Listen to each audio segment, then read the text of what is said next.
Kadang, dalam percakapan sehari-hari, kita merasa yakin dengan apa yang kita katakan. Tapi, tanpa sadar, ada jebakan-jebakan logika yang membuat argumen terdengar masuk akal, padahal sebenarnya menyesatkan.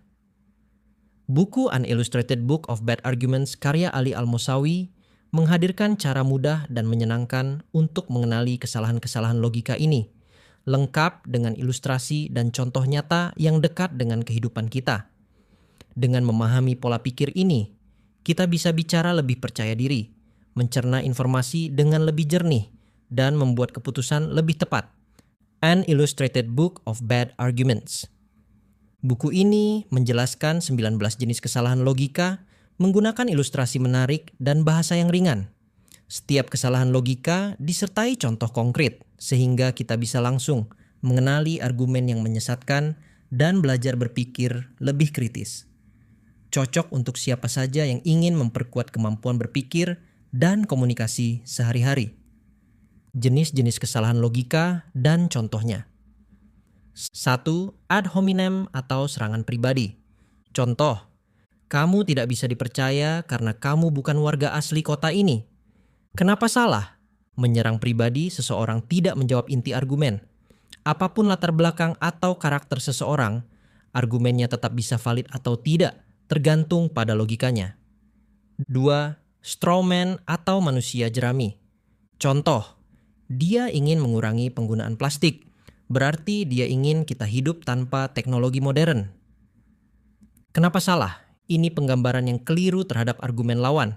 Lawan mungkin hanya ingin mengurangi plastik sekali pakai, bukan menolak teknologi sepenuhnya. 3. False dilemma atau dikotomi palsu. Contoh, kamu setuju dengan keputusan ini atau kamu melawan kami? Kenapa salah? Tidak selalu hanya ada dua pilihan ekstrim. Seringkali ada opsi lain yang lebih rasional atau kompromi yang bisa dicapai. 4. Bandwagon fallacy atau mengikuti arus. Contoh, semua orang menggunakan produk ini, jadi pasti produk ini yang terbaik. Kenapa salah? Popularitas tidak menjamin kualitas. Sebuah argumen harus didukung bukti, bukan karena banyak orang melakukannya. 5. Gambler's fallacy atau kesalahan penjudi. Contoh, karena sudah 5 kali berturut-turut saya kalah, saya pasti akan menang kali ini. Kenapa salah? Setiap kejadian acak bersifat independen. Hasil sebelumnya tidak memengaruhi hasil selanjutnya. 6. Circular reasoning atau penalaran melingkar. Contoh, kamu harus percaya padaku karena aku selalu berkata yang benar. Kenapa salah? Menggunakan kesimpulan sebagai alasan sendiri tidak membuktikan apapun. Dibutuhkan bukti independen untuk mendukung klaim. 7. False equivalence atau kesetaraan palsu. Contoh, makan fast food sesekali sama bahayanya dengan minum alkohol sesekali. Kenapa salah? Dampak kedua hal bisa berbeda jauh, membandingkan dua hal yang tidak setara secara logis menyesatkan. 8.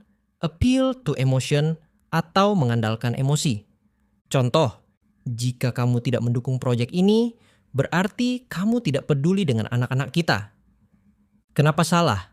Menggunakan emosi tidak membuktikan kebenaran argumen. Keputusan harus didasarkan pada logika dan bukti. 9. Hasty generalization atau generalisasi terburu-buru. Contoh, saya bertemu 2 orang dari kota itu yang tidak ramah, berarti semua orang di kota itu tidak ramah. Kenapa salah? Menarik kesimpulan luas dari contoh yang terlalu sedikit bisa menyesatkan. Dibutuhkan data atau pengalaman yang cukup untuk membuat generalisasi. 10. Red herring atau mengalihkan perhatian. Contoh, kenapa kamu menyoroti masalah anggaran sekolah? Lihat saja prestasi tim sepak bola kita.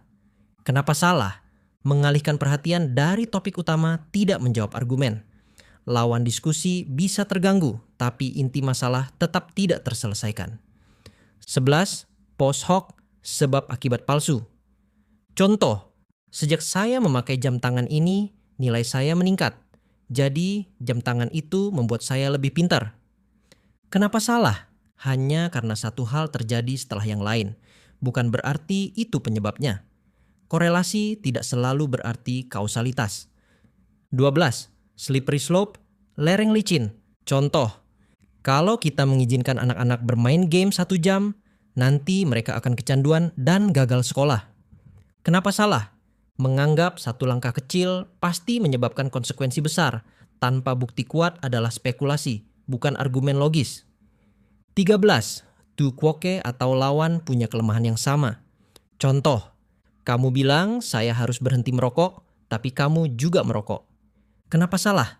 Menyerang perilaku lawan tidak membuktikan argumen salah. Fokus pada argumen, bukan orangnya. 14. Appeal to authority atau mengandalkan otoritas. Contoh, dokter terkenal bilang ini obat terbaik jadi pasti benar. Kenapa salah? Otoritas bisa salah. Argumen tetap perlu bukti dan logika, bukan hanya reputasi seseorang. 15. Composition atau kesalahan komposisi. Contoh, setiap pemain tim itu hebat, berarti tim pasti juara. Kenapa salah? Bagian yang hebat tidak selalu menjamin hasil keseluruhan. Kesuksesan tim tergantung interaksi dan strategi, bukan hanya individu.